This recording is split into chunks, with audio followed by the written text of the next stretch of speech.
Hey. Hey, man. Hey. Hey.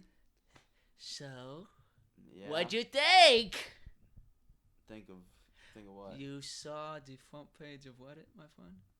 The front. The Song of Ice and Fire Theory Reddit. Is that a thing? Yeah. So you saw my Lady Stoneheart Theory video. Well, what'd you think? I didn't see it, man. You didn't see it? Well, perfect. I've got my laptop right here. Oh, you're gonna play it. And I'm going to play it. And I'm going to hit space on 3, 2, 1. If I'm George, what would make the most sense for the story, for the characters? The Hound cuts off Jaime's head. Azor Ahai, flaming with the blood of a Lannister. Azor Ahai. Arya will come back to life from Bravos, and in her resurrection state, slay the Lady Stoneheart with the flaming Okay, so here's what he's sword gonna of do. Azor She's gonna. Ahai. In the moment of execution, she's tell gonna you have about her the myth of stony Azor Ahai. hand gripping that large It's, and flagrant sword above his head. He goes, Death has no Wait! Lady Brienne and Sir Jaime are intercepted by the mountain and his traveling Frankenstein companions. In a party led by Qyburn. Qyburn on his mechanical steed, Sir Robert Strong, and an army of resurrected men. Lady So Stoneheart. Davos Is she he worth anyone? Jamie. He's going to Like the Red so Wedding. Davos And Davin Lannister set his sword on Jaime fire. Lannister shall slay Sansa Stark, and upon his blade shall be her red hair like so many flaming swords of Azor Ahai. Symbolic in a way, Black there's Knight of the Stoneheart Soul. killing Jaime is Hold symbolism. on, guess he's gonna come save him. No, Say it with me. no, Three, no. two, Jamie, one. okay. Brother of the better.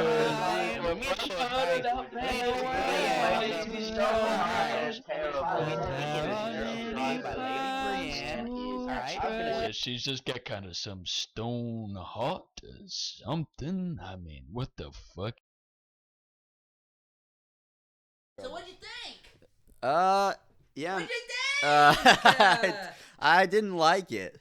But doesn't it make sense that Azor Ahai would be Stoneheart because she has the red hair?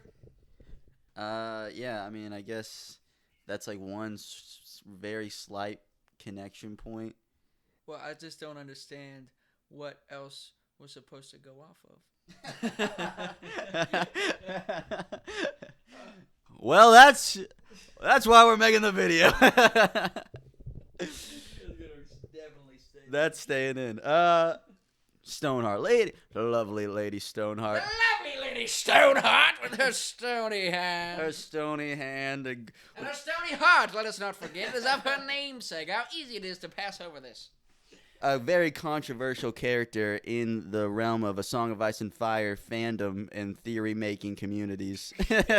All 11 people? All 12 of them. Because people really aren't sure about her. But it's kind of awesome. This is an aspect of a lot of series that we don't really get. Because it's so long running, we've had so much time to make theories about stuff, which I think is really fun. So yeah, it sucks we don't get the books for a very long time. Let's not act like we're not having fun doing all this. Yeah, it's like, you know, in others, especially with all the mystery that George has injected within the series. The fact that this has gone on for so long, there's a lot of consensus theories at this point. Like, pretty much everyone agrees on R plus L equals J, stuff like that, and like a million other theories. But Lady Stoneheart, even though she's been like a known character for 24 years now, as long as I've been alive, people... Half as long as I've been alive. I don't know if you guys know this, but Christian is my dear young boy of mine. Yeah, it's just a character that for some reason just really stumps people. And there's some people that would say that there's really just like not enough to go on. However, we believe that everything we need to know is right in front of us if we just dare to look in the right spots. If we know what to look for. The problem with a lot of people trying to make these theories is that they don't really know what's important to George as a writer. Oh, okay. Because the reason people are stumped by that is because they're trying to look for the theory clues. But it's like, when you only have Lady Stoneheart appearing in a couple chapters, yeah, there's not going to be much of that stuff. Yeah. And so, when What does Azor Ahai prophecy have to say about this? it's stuff like that. And it's like, and a lot of the theories revolve around the mechanics of her character in terms of like, oh, is she going to resurrect other people? Is she an avatar of the fire god? It's like stuff like that. And it's like, when you're going off stuff like that, of course it's going to stump you because you don't have enough info to go on. And that stuff is usually lacking in being able to tell you the whole picture. Ornamentation. But if we were to look at, the themes of the story, the arcs of the characters that surround her, then we start to have a lot more meat to work with, a lot more substantial meat, in order to make ourselves a nice, I was going to say a Stoneheart sandwich. Sorry, I interrupted your great joke. Damn it, I'm sorry. I'm really sorry. I was like still trying to decide what I was going to say. I was like Stoneheart sub. Stoneheart sub, folks. That's good. And I will say, granted, there are a few popular theories that do take into account themes and character arcs, but I think they're just a little bit misguided. Like, for example, a real popular one is that she's going to resurrect Jon, and it's going to be a big defining, like, Catelyn moment. Which, again, that's fine. That's good. I think that's good. Same thing goes for, there's a really popular theory that she's going to come across Arya, and Arya's going to see, like, because she's all about vengeance and whatnot, Arya's going to see what her mother has become, this vengeance-soaked zombie. And be like, oh, I must turn from my ways, which isn't bad either, because this is taking into account the character arcs, stuff like that. But where I think these are misguided, they are just skipping over what is immediately happening in the story. Because what is immediately happening is Brienne is taking Jaime to see Stoneheart. So these theories just don't even mention that, because, again, people don't know what's going to happen with this confrontation. They can't figure it out. Those theories aren't bad, but you have to figure out what's going to happen with Jaime and Brienne first. Which is notoriously hard for people to understand, apparently. Go, why am I reading about Brienne getting her face bitten? Oh, dude, yeah, we're going to talk about that. So, if we want to figure out this stony problem of ours, we must first... We're stuck between a rock and a stony... A rock and a heart place. Nice. Brought it home. We're stuck between a rock and a heart place here, folks.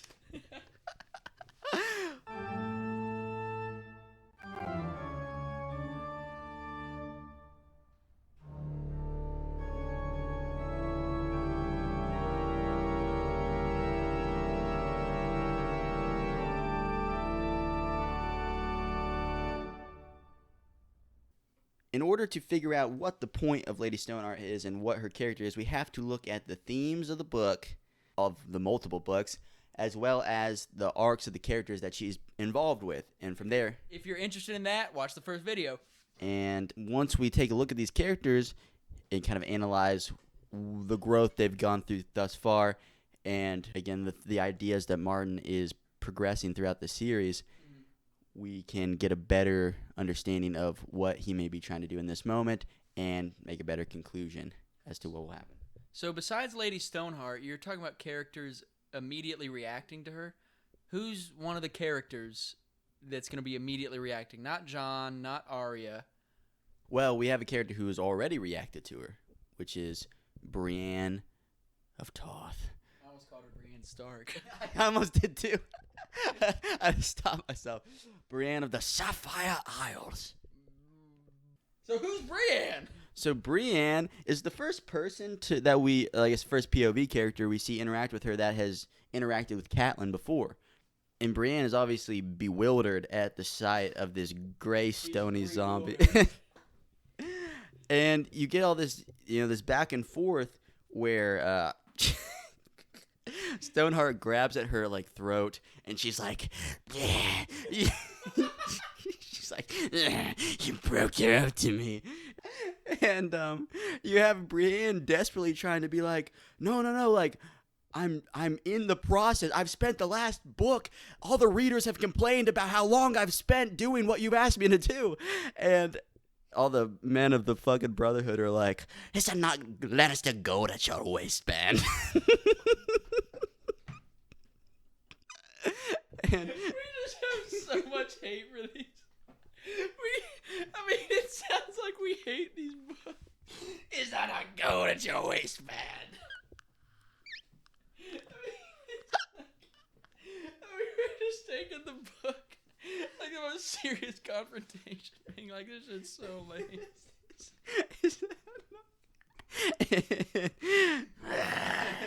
Is that not Podrick Payne, the servant of the imp himself? The demon monkey! The demon monkey's servant has joined us. Dance for us, ape! Oh, oh my god. Yeah, they started going back and forth like that. Oh my god. So Brienne has to be like, no, like, yes, this is Lannister gold in my waistband. But it's... Yes, the Lannister gold does adorn the blade in my waist.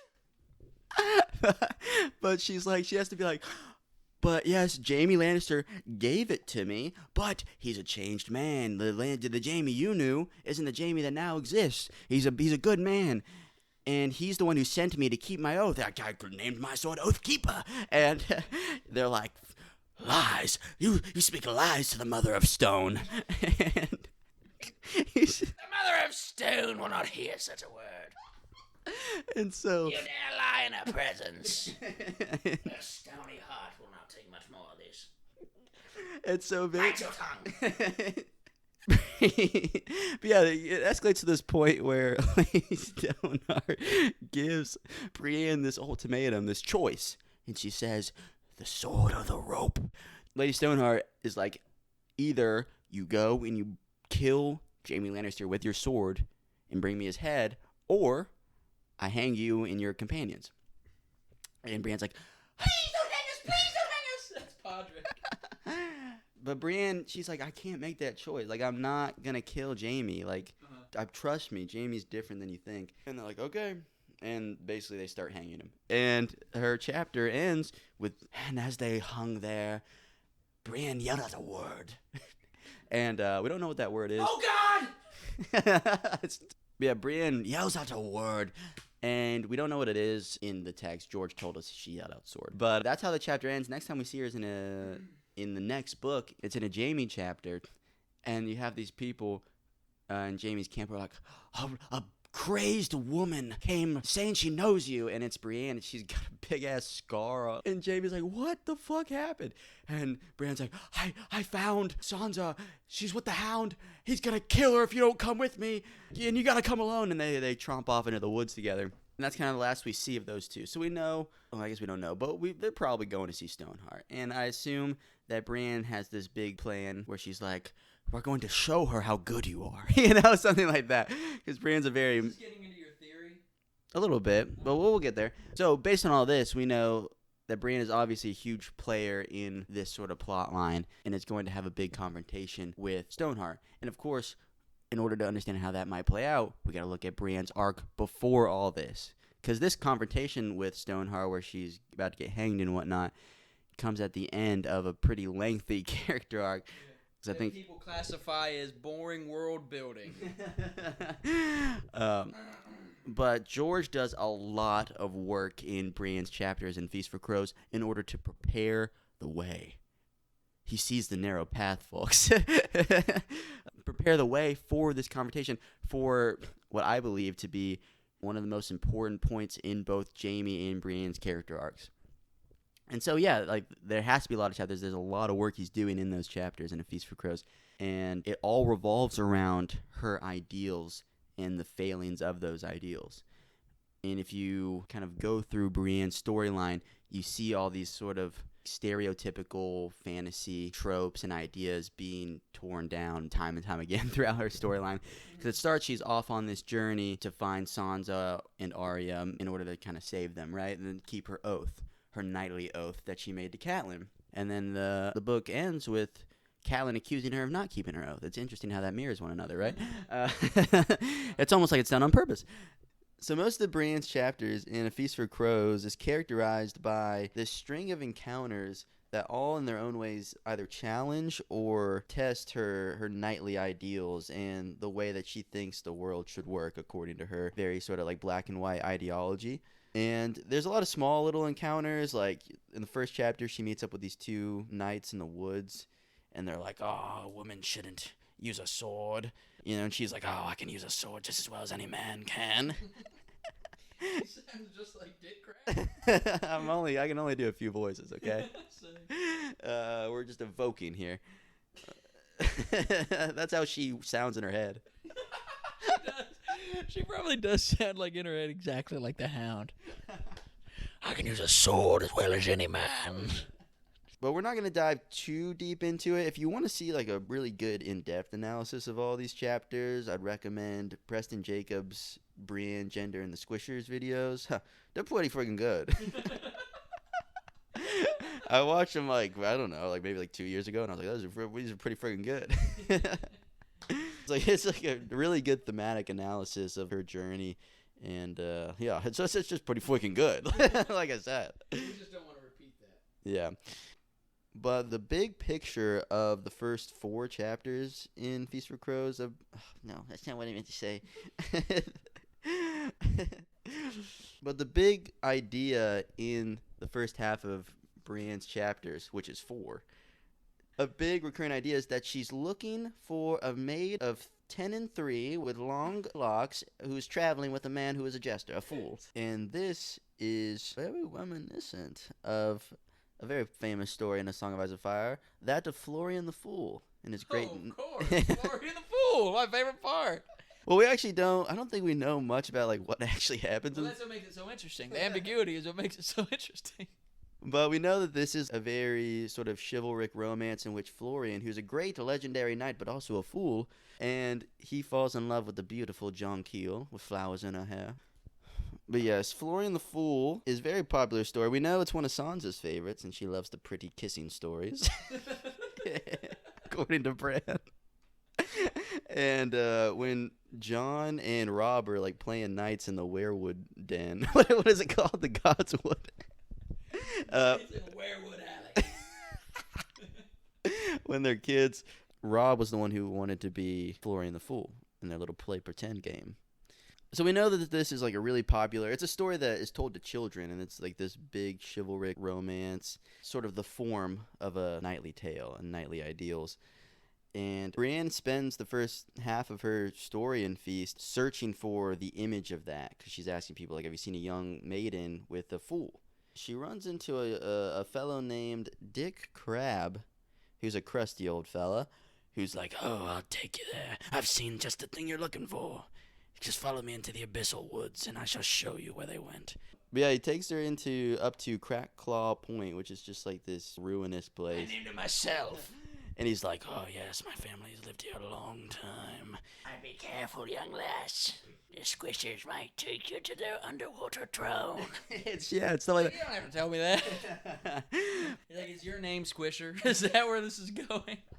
And so the whole time she's like, I don't trust this guy. He's going to try to pull one over on me. So I got to keep my sword greased so I can cut him in two. But yeah, eventually he takes her to this ruined castle. Ruined castle, folks. Ruined castle. A ruined castle where they actually do find a man dressed as a fool. But it's not Sir Dantos Hollard. It's one of the Bloody Mummers. It's 3 of them, actually, but one of them does dress as a jester. So we find out that this shady fella, Dick Crab, that seems really untrustworthy, he was actually telling the truth and trying to be helpful. Not only was the appearance of Dick Crab not what it seemed to be, when they find the image of the chivalric romance, it's in reality a really twisted version of it. Rotten beneath the surface. Rotten. And then she's got to fight him. She kills all of them, but Sir Dick Crab, he dies. And it's sad because he was trying to be helpful and he gets fucked up by the Bloody Mummers. Yeah, and so that marks the midpoint of her storyline in A Feast for Crows, where she's searching for the perfect ideal of knighthood. She's like, I've got to find it. When she does find it, it turns out to be like the worst guys ever, you know. It's a metaphor, you see. What point is he trying to make about all this? It's like an allegory, and it takes place in a ruined castle. Yeah, yeah. And so... And the real ugly, creepy guy that leads them into the woods is actually just because someone's ugly doesn't mean they're a bad person. So that whole quest marks the first half of her journey. She's literally chasing the story. And at the midpoint, which is, where the key knowledge, the key breakthrough happens in stories. The protagonist is typically their first real meeting with the forces of antagonism. And so this is, where she's kind of thrust into the world of like, oh shit, maybe things don't work out. Or like in Lord of the Rings, the whole quest in the first Lord of the Rings is like, we gotta get the ring to the elf castle. And then they get there halfway through and they go, well, our story's over. Time to go home. Story's not over, folks. Story's not over, folks. The protagonist always thinks the story's halfway over. Or over by the halfway point. But it never is. The book series as a whole, it's like it's about 5 kings battling for the throne. And then the War of the 5 Kings ends. And the 4th book is just like, okay, the War of the 5 Kings is over. Time to talk about the aftermath of the War of the 5 Kings. George Saunders, we're bringing him up again. He's the one that says like the midpoint typically reveals what a story is really about. He said a lot of his students, they go, I've got the perfect ending to a story. And then they write the story and they realize, okay, so this is really only about half of a story. And he tells them, he's like, what you thought the ending is the midpoint, and that reveals what the story is really about. And boy, is it not over for Brienne. Don't tell me. Because from there, it just gets worse. Because it's a commentary on like fairy tales, and like these fairy tales might not be might not be applicable to real life, unfortunately. From that point on, she keeps meeting up with these characters that are challenging her beliefs about, knighthood and war and questing. Characters like Marybald, who's this traveling septon. His big contribution to Brienne's journey is him kind of shifting her worldview a bit in matters of war. And did I ever tell you the War of the 9 Penny Kings, Brienne? Brienne the Blonde. Sir, did you even see a penny from it? You won't believe this. Wait, let me finish the story first. I had a really cool line to end it on. But yeah, he gives the broken man speech because some of the townspeople that they encounter warn them about these broken men who are hanging out nearby. Marybald is talking to his traveling companions, and he's like, if we see them, let me deal with them.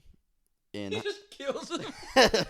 This is what you do with people like this. He's like, come here. No, I'll help you all. And while they're all like standing there getting soup, he just cuts their heads off in one big swoop. He has a big claymore. There's only one way to deal with evil in this world, and they were evil. Who cares if they were forced to fight and it broke their minds? They're evil for being worse than me. They're evil for being weaker than me. So he gets... You shall thicken my stew nicely. That's how he makes all the stew. But the whole speech is about the horrible reality of war. And these guys that people like Brienne and Hyle Hunt might judge. He's like, it's actually pretty understandable how they got the way they got. Because this cruel world and how it pushed them to the edge. Like the Joker says, sometimes all it takes is a little push. And this is coming from a guy that actually fought in a war, which Brienne, she's kind of has. Not really. She's not really been a part of a battle, I don't think. So again, yet another challenge to her understanding of how the world works. Then they go to the quiet isle. The very, very quietest isle with the biggest grave diggers. Where she meets a similar character, the elder brother. Same dude, just has a mustache on. He's like, it's war's bad, remember? But he kind of gives her a similar speech. Not like a big speech, but delivers a similar sentiment to her. Where he's like, you got to give this up. You're going to get murdered. But he's like, yeah, like you can go off and, die heroically, but I'm sure your dad would like love to just like have you home. I think people would rather have you alive. Because in the second half of Brienne's story here, instead of searching for the fool, she's now searching for the hound because she's heard that Arya's with the hound. And now the elder brother is like, hey, the hound's dead. Your quest is over. It's pointless. And if you keep going, you're just going to die for no reason at all. Then who's that? 7.5 foot tall man. like carrying 20 dead bodies on his back. He's eating a full raw chicken. He has a chicken on a stick. He's like, yeah, to prove it, we have his horse who only he can handle and put into a stable. And who put him there? Not that gravedigger. Pay no mind to him. Pay no mind to the hood on his head. Why does he wear that hood? He was horribly scarred by his Clegane, kill her! So every step of the way through her journey, she's getting told time and time again, both by people who have gone through more than her and just like the universe. Experiences before her. Yeah. That, everything that she's believed, everything that she's sought after, it just doesn't really exist in reality. Yeah, and what are these things? These ancient kind of outdated notions of heroism and chivalry and what it means to be a man and what it means to live honorably in a world, and it's all just crumbling before her. And then we get to the very end of a journey, folks. Yeah, this whole thing culminates in this big confrontation at this inn, the Blackfires. The Blackfires Inn. The Blackfires Inn. The Aegon Blackfire Inn. Brienne, at the end of her journey, she's like, I'm going to keep going, because she sobs when the elder brother tells her all that stuff, and she relates her whole life story and everything bad she's gone through, and she's like, I have to do this. Yeah, I have to. So she pushes on through all of this, and she's now put in the perfect knight fairy tale story, where she's got a bunch of defenseless children who actually aren't super defenseless because they have a crossbow and threaten to kill anyone that walks up. So even that aspect of the story is a bit twisted and corrupted. Tower defense. Soda! Just people walking by, they're just shooting out of the bushes.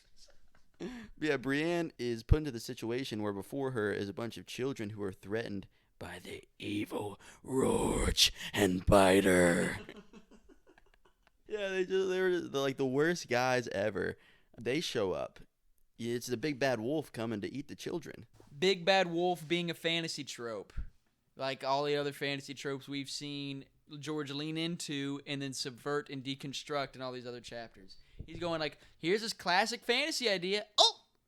It's not what you think it is. Oh, it's not what I think it is. Now you have wee little girl. You have little blue riding hood. You have little Brienne with her blue hood, and she encounters the big bad wolf. The big bad wolf is wearing the clothes of the hound. It's perfect. The hound, A, being like a wolf, B, wearing the grandma's clothes. Hey, back shots. I don't know why I said that. I was going to say from the top rope. Oh my God. She's finally in the fairy tale. She's heard her whole life, and the ideal for the fairy tale she's been chasing after for half the book. She's finally living in it. The big bad wolf come to eat the children. And so she's put in a position that every night in all the stories is put in there, like, I'm going to save the defenseless children against the monsters. The guy with the sharpened teeth who eats people. She realizes that she has no chance against all these people, but she has no chance and no choice. Which is, I really like that line. And she steps out into the rain and the thunder, bearing her steel, her Valyrian steel, decked and garbed with Lannister gold. Why, yes, I think I will keep my oath. And they fight, and she actually kills Rourke, and she's like, I'm doing it! I'm doing it! And then Biter comes and just tackles her, and he starts biting her face off. Trademark Biter move. She should have known. She should have seen that move coming. Biter hit him with his patented move. He hit the bite on her. He starts. He hit her. He jumped on her, and he was like, I think I know what I'll do with these teeth of mine. And so, when faced with the fairy tale where the knight is supposed to kill the monster and save the day, she starts getting eaten by the monster. So even this, she's gonna die. It's the final disillusionment of this fantasy she's been trying to live through. And she would have died if not saved by Gendry, who stabs a spear through the back of his head and it looks like a bloody tongue. And it's after all of this journey that she finally confronts the Lady Stoneheart. The knightly oath she made to Catelyn, she confronts it again, but this time Catelyn is a fucked up zombie. She's a fucked up zombie. She's stony. She's a stony woman. She's a stony heart. She's a stony heart and a stony hand, which she So now let's take a look at the other character that is going to be a part of this very important confrontation. There's a third head to this dragon. It is Jaime Lannister and his journey in A Feast for Crows. Jaime goes on his own sort of nightly quest also through the Riverlands in Feast for Crows, also accompanied by a pain. Also frequently being disillusioned about all of his ideas, being like, maybe I should be a good knight. Maybe I'll try to be a knight. And what is Brienne's whole arc? Maybe I'll try to be a knight. Jaime, being a perfect foil to Blue Brienne, he's already gone through the journey that Brienne's has gone through in Feast, where as a kid he was a lot like Brienne, where he's like, I'm going to be the best knight, and I love Sir Arthur Dane, who is like the This damn king in the north. And so he's been trying to tell Brienne the whole time, like, hey, all this stuff is bullshit. It's not real. But Brienne, because she hasn't gone through it herself, is like, no, I know everything. I know that you're actually a bad guy. But you're actually, wait a second, I think you're actually kind of a good guy. Why is there this dissonance in my head now? Now the stage is set for me to go on a journey where the rest of my ideas will come crumbling down. It's almost just like that's how like storytelling works. So at the start of Feast, Jaime is very disillusioned with his whole life.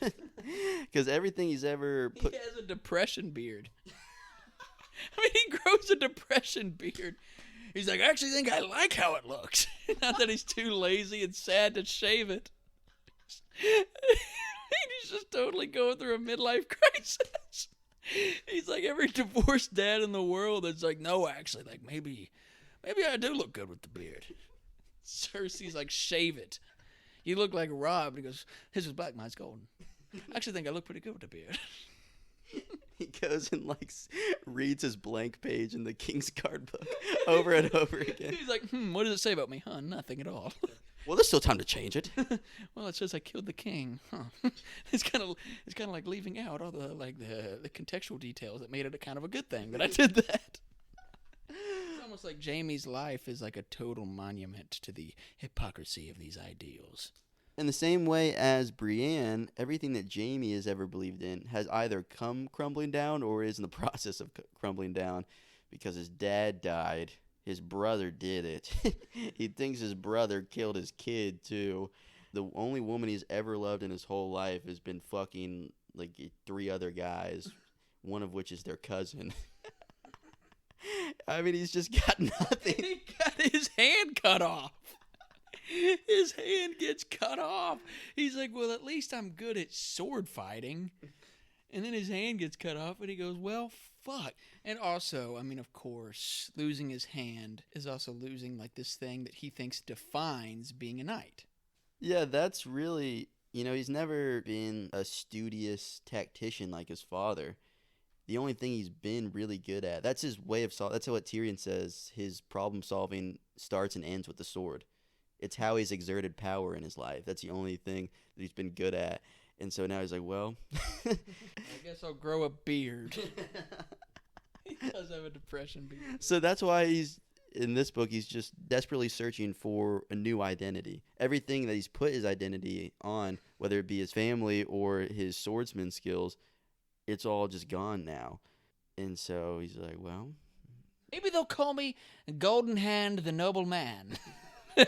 What does he think? I mean, he goes crazy. I mean, the thoughts he starts having, he's like, maybe they'll love me and call me Golden Hand the Wise. Maybe they call me Golden Hand. Isn't it like the Just? Yeah, it's Golden Hand the Just, I think. Maybe they'll call me Golden Hand the Just. Maybe they'll love me. And then everyone he talks to, he's like, hey, I'm trying to turn over a new leaf here. They're like, sure thing, Kingslayer. And he just gets mad again. He's like, fuck you. And eventually, he's trying to make things work in King's Landing, but then Cersei, she's like, you got to get out of here, man. I'm sending you to River Run. He's like, why? He's like, well, you got to retake it from the Blackfish. And you also got to release the prisoners at Harrenhal because they're not doing that. We need them to. And so he goes on his own odyssey through the Riverlands in which his identity comes crumbling down more and more. So simultaneously, everything that he's built his identity on is kind of fading away, or he's pushing it away while he is forging a new identity, something that doesn't have to do with how good he is at being a swordsman. Because in the past, he probably would have just tried to storm the castle to take it back, or A storm of swords he would have brought upon that castle. but instead he finds out a way to just talk his way out of it. And that's like maybe the first time he's ever learned to do that. He hasn't solved a problem by fighting his way out with a sword. And this progresses until at the very end of Feast, Cersei sends him a letter that's like, please help me. Please, I love you, I love you, I love you. Qyburn goes, 3 times I shall repeat it. 3 it must be. Just as there must be 3 heads of the dragon, Qyburn. And Jaime reads this and he goes, throw it in the fire. And so his ultimate choice at the end of his arc is the woman that he admits in Feast that he would have killed King Robert for in the past. He's like, I'm done Being his girlfriend, his boyfriend, her boyfriend. I'm so bad with pronouns. Not like that, but like in conversation. I always mix it up. I'm just such an idiot all the time. I just don't even know why anyone. Shut up. And the next we see of him is in the 5th book when Brienne shows up and it's like, you gotta come with me quick. And they go off into the woods together alone. He's like, what is it? Do you have grayscale on your neck? Why does it look so stony on your neck? The Lady Stoneheart was not trying to strangle me. And so they're going off into the woods, probably to go meet up with Stoneheart. And I imagine Brienne has like a plan that's like, we're gonna show her how good you've become. You know? See, like, people can change, Stoneheart. See, people are nice now. And all it took was him getting his hand cut off. I mean, it's like, now if, like, people just read a story about, if like, not everyone needs their hand cut off. What if all they need to do is read a story about a man getting his hand cut off? Wouldn't that just, like, get the point across to those people that read the story? How insightful, Brienne. Yes, I think I shall listen to you. But we know this won't happen. We know this won't happen. We know this isn't going to happen. Yeah, both of these arcs within Feast are setting the stage for the confrontation and getting them to a place where both of them have given up everything they've believed in thus far. So in the next book, they're heading into a confrontation which is eerily similar to a confrontation they've already had. I think we've already talked about how story structure mirrors itself. The mirror is created at the midpoint. There's the before and after, and it's mirrored in short because the author is trying to show you how, there is a motorcycle outside that sounds like the world's largest bee buzzing in my ear, and it's really annoying. There it still goes. Donuts in the parking lot. Yeah. Stories are mirrored, really split by the midpoint, and the midpoint is when key knowledge is given to the main character or to the audience, and it becomes a before and after. And after that key knowledge, the character is then presented with mirrored situations to see how they might react differently given this new knowledge. So in the second installment of the series, A Clash of Kings, of so many kings, there's an eerily similar situation in which Jaime has to confront both I almost said Stoneheart, but she's not stony yet, folks. It's Lady Catelyn. Have a stony demeanor towards her bastard child, Jon Snow. Yeah, Jaime has to confront all of his evil deeds in front of Lady Catelyn in Brienne of Tarth. She's like, you've done all these bad things. You pushed my boy from a window. And he's like, yeah, I'd do it again, too. I don't even give a flying shit, man. For love. I did it for it, because I'll always love Cersei. I'll never throw her letters into a fire, even if she says it thrice.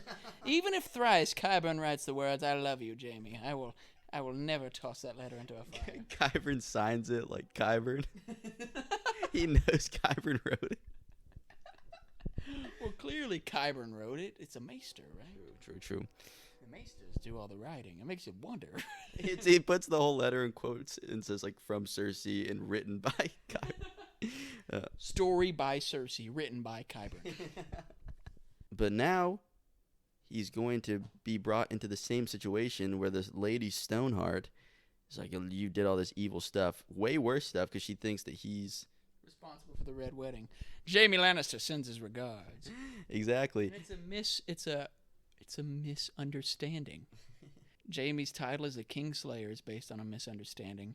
But now he's changed as a character since that last time, and he's in a position where everything that motivated him to do those things in the first place and kept him unrepentant of those things, he now doesn't believe in that stuff anymore. So how can he believe in the actions anymore?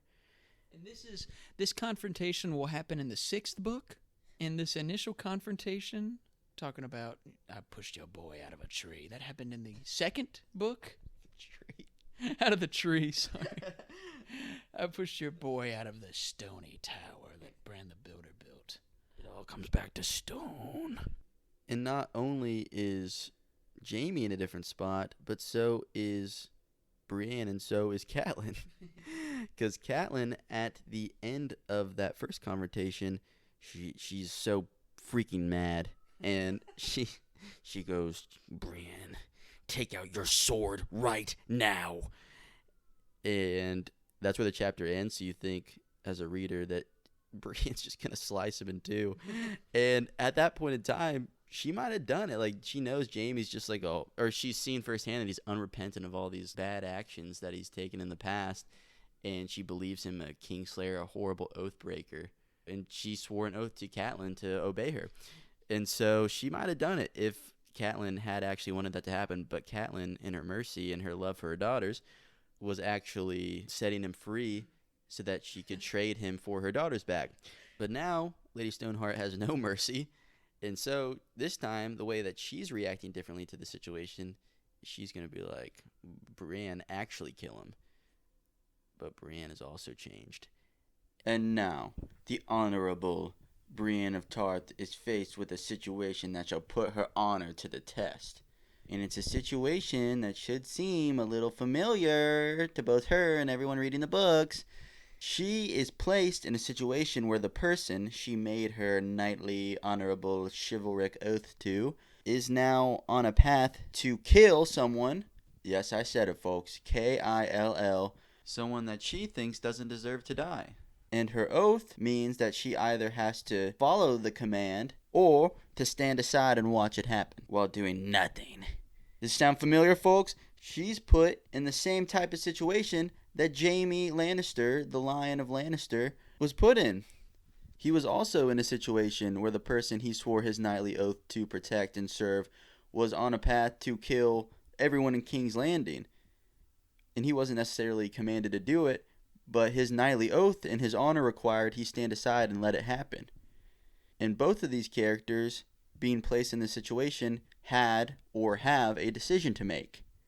So you gotta remember that in Westeros, knightly values and like the chivalric code and all that kind of junk is the same thing as being a good person. Being a knight equals being a good person. This is an idea that like everyone subscribes to. Just like you should subscribe to our YouTube channel, Wizard Kissing Company, and like the video. But anyways, to people in Westeros, like if you're a knight, you're a good person because knightly values equals good person. This is something that Jaime and Brienne both thought at different points in their life. Jaime thought that when he was a young lad, and he was obsessed with Arthur Dayne and being a knight and whatnot. But as he grew up, he realized that that's just not how it works. Like, morality is not beholden to your knightly vows. You know, he realized that he was knighted only as a slight against his dad. So he's like, wait a minute, hold on. This is supposed to be like a big moment for me, but it's actually I'm just using it as a pawn. I'm being used as a pawn. And then, like, stuff like that just keeps happening. And there's a line in Feast where he thinks about how he had to listen to King Aerys assault his wife. And we don't get much about, like, what Jaime's thoughts were in that moment exactly. But we do know that one of the other Kingsguard had to be like, hey, man, our vows are to protect and serve, not to judge the king. So obviously, like, that other Kingsguard knew what was going on was not a good thing and could probably see on Jaime's face that Jaime was struggling with it. So we get all of these contradictions, right, in these people's beliefs. They believe that being a knight and holding to your knightly values and vows and whatnot is equals being a good person. But Jaime, his vows require him to not do anything when the king is like literally assaulting his own wife. And so it's like, well, that's a contradiction, right? Well, being a good person would mean stopping that from happening, right? But to the Westerosi value system, he's actually doing the right thing by not doing anything to help. And so these contradictions keep piling up. Jaime kind of talks about that in the second book, where he says, like, oh, whether you're following one oath or the other, you're always contradicting another. Yeah, and then eventually it leads up to this moment, like the ultimate contradiction, where his king's like, yes, I think I will kill 1 billion people in King's Landing. I think I shall, yes.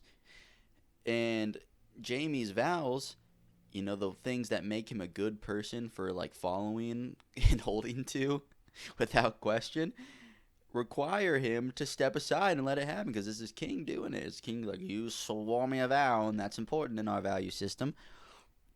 But Jaime gets to a point where he has to make a decision. Like, the contradiction is so strong now that these things cannot coexist any longer. Either I throw out one thing or the other. Either I hold to my vows and throw out my own morality and let a bunch of people die when I could have saved them, or I throw out all this nonsense about being a knight and do what I think is actually right. And we know what he chose. And, throughout the whole time that he's paired up with Brienne, someone who was similarly naive about, like knighthood and romanticizing warfare and whatnot, he keeps trying to tell her, like, this is all bullshit. It's all bullshit. It doesn't matter. Like, you're contradicting yourself constantly when you're a knight, like all this stuff.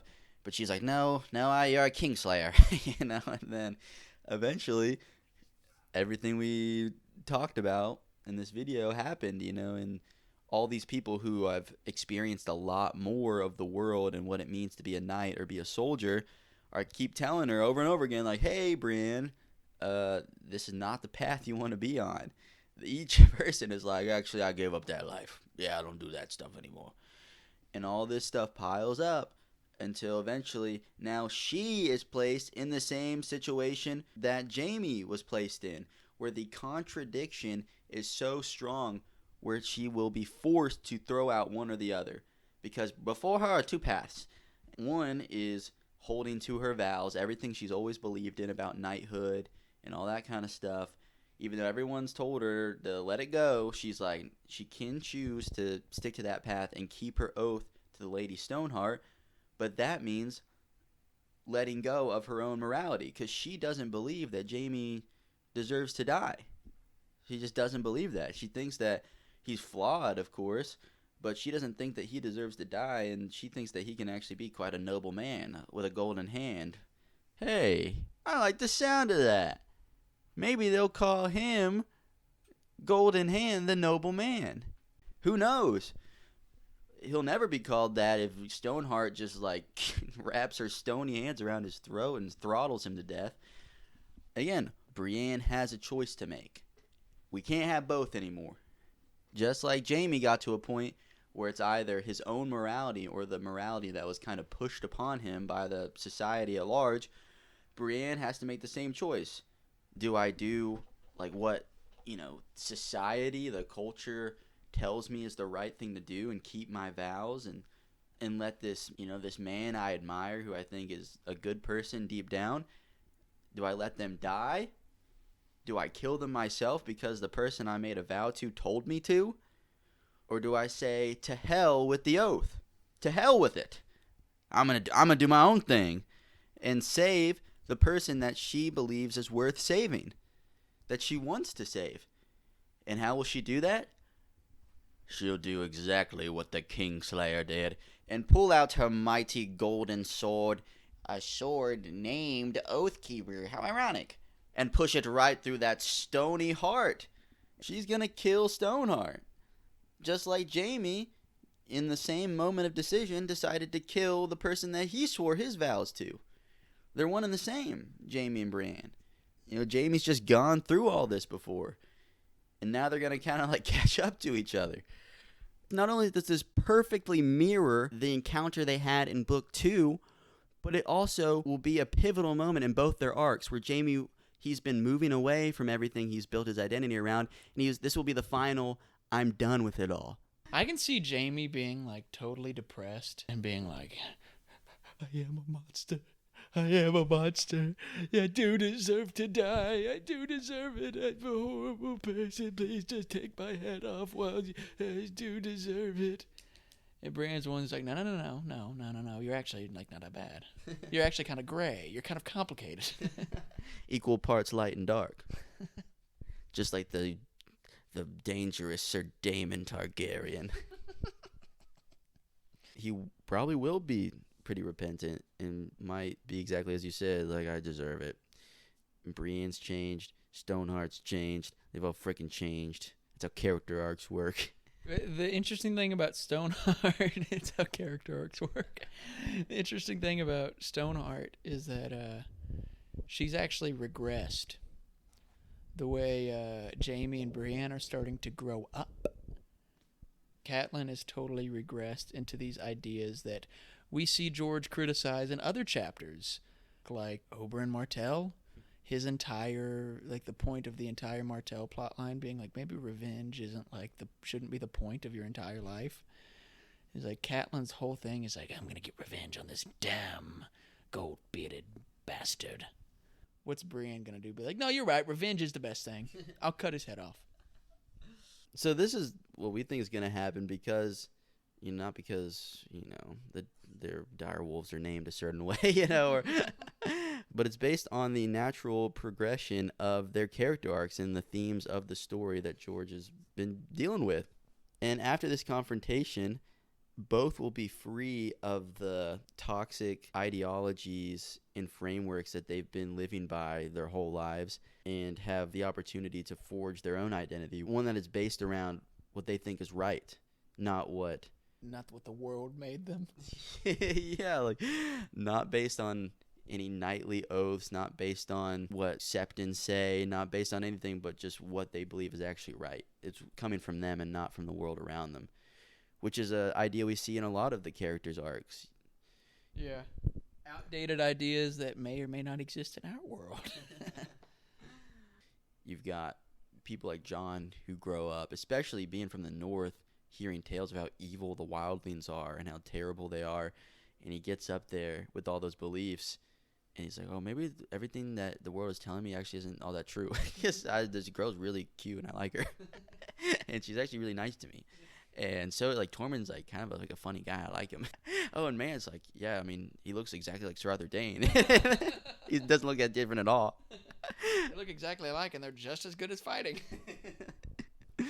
So many of the characters across the board are realizing that everything they've been taught from in this just horrible world is outdated, and it's not reflective of actual reality, and it's not any way to form a moral compass. Jaime thinks he's his hand. He thinks he's his ability to kill other people. He's been defined by this the fact that he's good at killing other people. Brienne has been totally defined by her gender. I mean, Arya's been defined by the fact that she's like a wee little lass, right? Mm-hmm, yeah. Cersei's been defined by the fact that she's a woman. Tyrion's been defined by the fact that he's a dwarf. Jon, a bastard. Rob, a boy, a handsome young man. A super handsome 15-year-old boy whose beard is just starting to come in. You always remember these.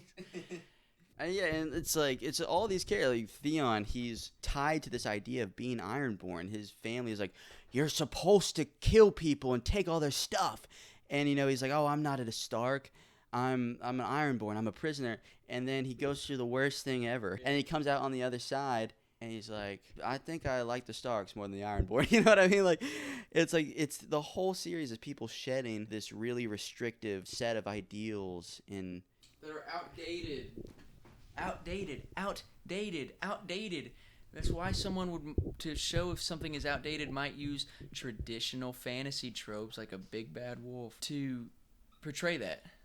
Not only is it the characters, but the whole world is heading towards apocalypse. I mean, everyone talks about, actually, it's really bad world building that 10,000 years have passed and Westeros looks exactly the same.